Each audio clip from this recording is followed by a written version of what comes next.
Good morning, everybody. We are here at the Sentient Summit. I welcome you all once again. And we have Dr. Ashok Seth, the Doyen of Cardiology of India with us. He is a legend in the field of cardiology in our country, has established his center as a center of excellence in the field of cardiology and interventional cardiology. Dr. Ashok Seth, we welcome you at the Sentient Summit. Thank you, Malik. Yeah. Pleasure being here. Yeah. So, sir, my first question, how do you feel the environment around this Sentient Summit? How's the tempo, how's the pace, and how's the scientific content? So firstly, let me just say that I think it's a tremendous meeting. Meetings have to be designed for exchange of ideas, as a learning experience, as something which people enjoy being inside the hall rather than outside the hall. And I must say that, we are holding this meeting in a resort, and yet 100% of the people are inside the hall. 100% of the attendees are listening with attention, following every talk and asking questions.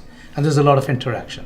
So the message from Sentient and the ethos of Sentient is being well represented, which means exchange, interact, think, and deliver the best to your patients. So I think this is a great meeting. It's a pleasure for me to be here. It's a pleasure for me to be part of this meeting. And I think that everyone will go home after this 2.5 days of interaction with progressively doing better and better. And actually, at the end of the day, what are we doing this for? Learning, educational experience, which affects outcomes for the patient. And I'm sure our patients in India are going to be benefiting from such meeting. I strongly agree with you. So that's the whole idea of having such meetings. I agree. That's absolutely right. So what do you think about the current status, and what do you think about the future of TAVR in India? Yes, it's very fascinating because, yes, I was part of the first in human studies of TAVR. The first ever self-expandable valve was done with me at the Fortis Escorts Heart Institute in 2004, September, I still remember. That was a transformational moment for me to actually ever believe that a transcatheter, non-operative, can actually cure aortic valve disease. And there have been very few transformational movements in the 30 years of leadership in interventional cardiology, and that was one. It'll stay in my mind forever to believe that this could actually be done. It was a proof of concept. It happened for the first time, and in the world, it just was amazing. Now that, therefore, steered the path for many others, and I'm happy that India is now growing in the field of transcatheter valve replacement, though we've had our own hiccups over the past years relating to the approval processes. And we then introduced TAVR in 2012 as a part of a compassionate use, special access approval from the government of India, which finally, gradually, as the experience increased in this country, led to its approval 2.5 years ago.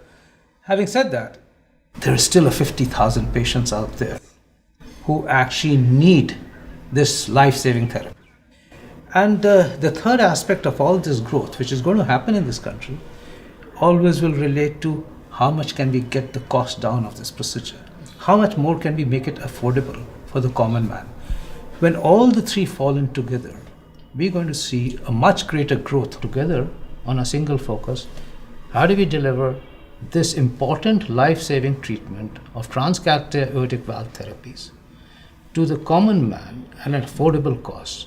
And therefore, it should benefit a large number of patients. So, sir, as you just said that 2004 you did a first in men self-expanding valve in the country. So what keeps you going? What's your passion in your life? I mean, what's your career passion? It's interesting. It's always, pioneered numerous technologies over the last 30 years. It's always been a passion of doing more and more. And I think that's continuing. It's, at the end you got to deliver it to your patients, and you have to deliver it in the best possible manner. And you can't be half-hearted, you can't be not an expert at it, and outcomes do matter. And therefore, I think that, as you said, senior, I always start worrying when people start calling me too senior, because they're soon going to think that perhaps he doesn't do anything. And yet, that day will probably not come. Because yes, we're going to continue the passion around interventional cardiology. It was very nice having a chat with you, and it was a really nice message that you've given us, and we hope that you have a very good summit. Thank you so much. Thank you, Malik. It's a pleasure talking to you. Same here.